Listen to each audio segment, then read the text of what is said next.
Honorable congregation and listeners, viewers at home, Assalamu alaikum.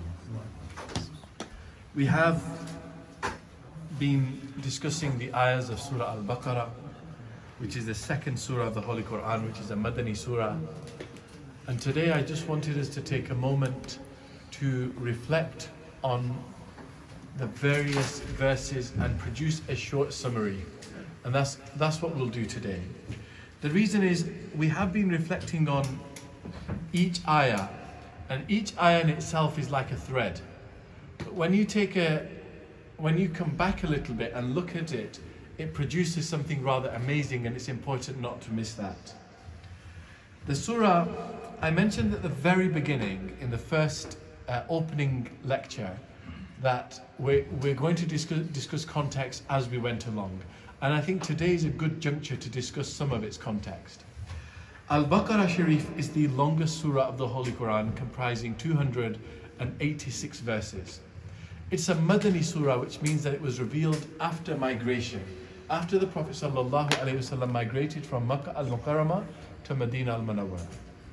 Now, what's interesting about this is the majority of Surah Al-Baqarah was revealed in the first 2 years post-migration, very early on.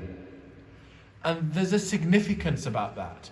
The significance is that was a time when Islam began to live and breathe as a community. And it's when it rapidly expanded. When Islam rapidly expanded, it meant that many people are coming into the fold of Islam from different backgrounds.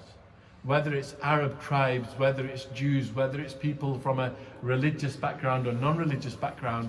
So the challenges of the time were so great that the surah had to address all of these different issues at once, which in itself gives the surah a great magnificence.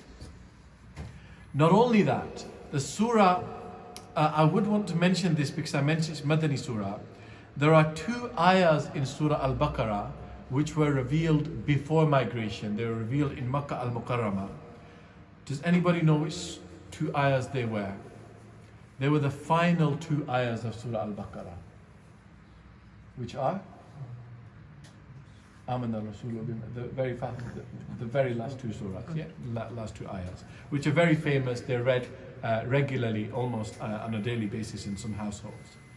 So it's still a majority in Madani surah, but it's important for you to know that academic point that 2 of the ayahs were revealed before migration. The rest was revealed predominantly in the first 2 years, and then very small parts of the surah were revealed close to the final days of the Prophet ﷺ receiving revelation. And in particular, they were the verses which were to do with interest and transaction and business.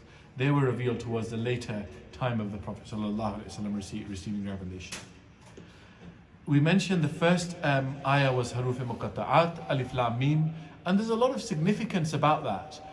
3 letters were enough to subjugate man, that even these 3 letters, that they cannot be understood, cannot be replicated, and that they signify the power, magnitude, ilm of the Prophet ﷺ, and how Allah subhanahu wa ta'ala wishes to keep his divine secrets with the Holy Prophet ﷺ. This Haruf Muqatta'at has 3 letters, Alif, Lam and Mim. You might argue that the more letters there are, maybe that's where the power is. For example, there are some surahs which we begin with Alif, Lam, Mim, Ra, for example. There are some that begin with just 2, Yasin. But there are even some surahs which have just 1 letter. For example, Qaf or Sad or Noon. Just 1 letter. That is the power of the Holy Quran. That it is, even with 1 letter, if it so wishes, that becomes a sign till Yawm al-Qiyamah that nobody can replicate. It's absolutely magnificent. Then we mentioned in the first ruku, ذَلِكَ الْكِتَابُ لَا رَيْبَ فِيهِ هُدًى لِلْمُتَّقِينَ, a book in which there is guidance, in which there is no doubt, a guidance for the muttaqeen.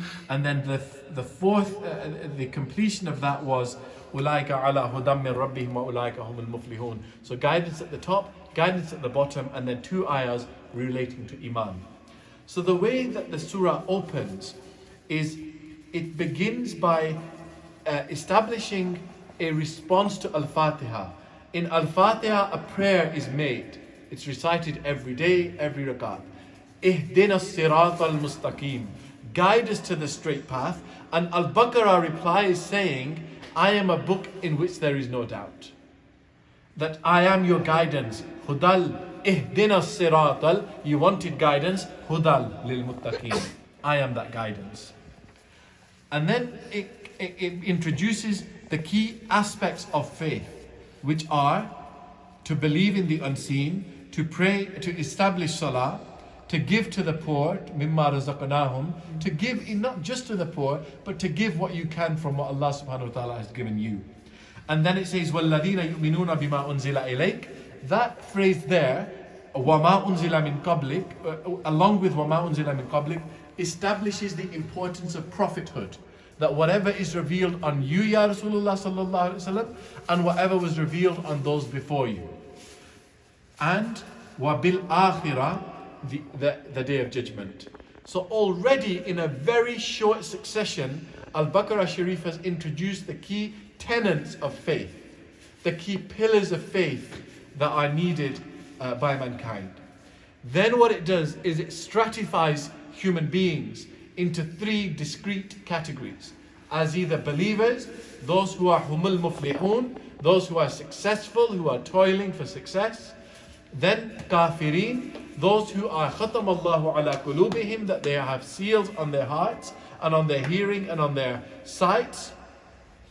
And then a third category, which is the munafiq and the mufsid.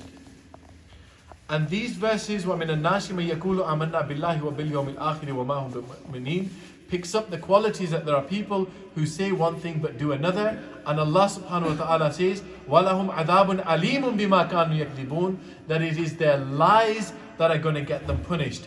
And what are those lies? Allah subhanahu wa ta'ala relates them very, very quickly by saying that these are the people which say, وَإِذَا لَكُ الَّذِينَ آمَنُوا, we believe, قالوا آمنا وإذا خلوا إلى شياطينهم, but when they go into the company of their leaders, who they truly take as leaders, they say قالوا إنا معكم, that actually we don't believe, we only mock these people, we only try to traduce them, we only try to make them feel inferior.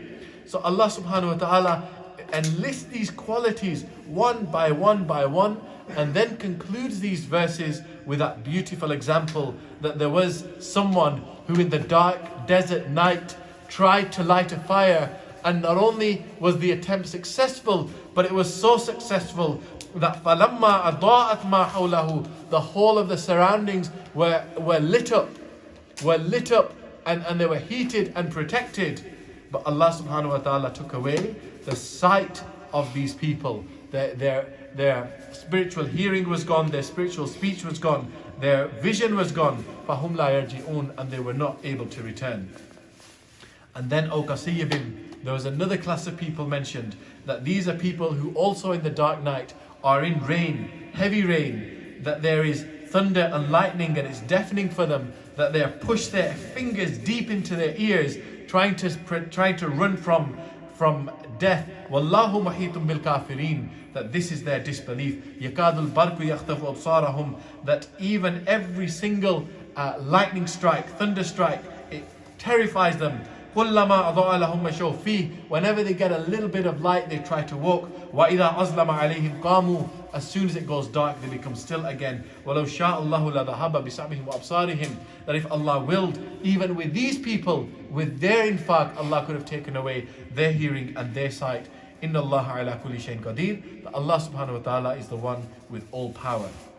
So this opening there is now a case to mankind, that which one do you want to sit in? It gives you a choice. Do you want to sit in the successful group?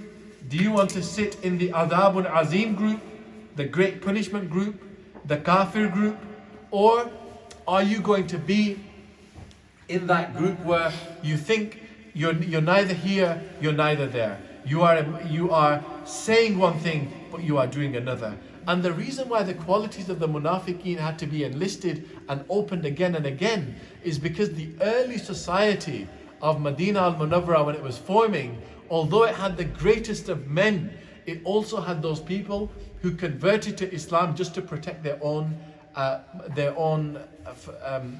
interests, whether they were financial interests, whether they were political interests, whether it was that they intellectually agreed that this was the word of Allah, but they could not bring themselves to accept the sacrifices. One of the key sacrifices of Islam at the time was more significant, and it still remains now, is Islam brought about equality. So someone who was a great leader of his time, or a great scholar of his time, or who may have had many servants, even from different countries, had to now share ranks with them in the first saab. It was no longer about the color of your skin. It was no longer about the clan that you're from. It was no longer about whether you're an Arab or a non-Arab. It was about who has taqwa, who has tahara, who has piety. And the front line was open, not for the elite, not for the rich, but it was open for those who had taqwa and for those who made the effort to come to the masjid on time. So it really had to dismantle all of these elements. The next ruku, which we are going to discuss tomorrow, which begins Bismillahir Rahmanir Rahim, Ya ayyuhan nasu ubudu rabbakum alladhi khalaqakum walladhina min qablikum la'allakum tattaqun, is now going to give reasons about why you should worship Allah. Once that's done, the next ruku is going to be about the story of Adam alayhi salam. The reason why I want to mention that now is the Bible begins there. In the beginning we created Adam and Eve, and this is what happened, and the snake came, etc., etc. The Quran came to correct previous versions. There was a lot of corruption in the Bible, there was a lot of corruption in the Torah, and so the Quran had to come to fix these stories. And the way that the Quran presents the story of Hazrat Adam alayhi salam is something that is just so beautiful, there's no parallel to it. And I'm hoping, I know we're already halfway through Ramadan now, aren't we? I'm hoping that we do get around to that ruku, and inshallah we will. That's a summary. I hope you're following it, and inshallah tomorrow we will carry on with the next ruku, inshallah. Jazakallah khair wa ma alayna illa al-balagh.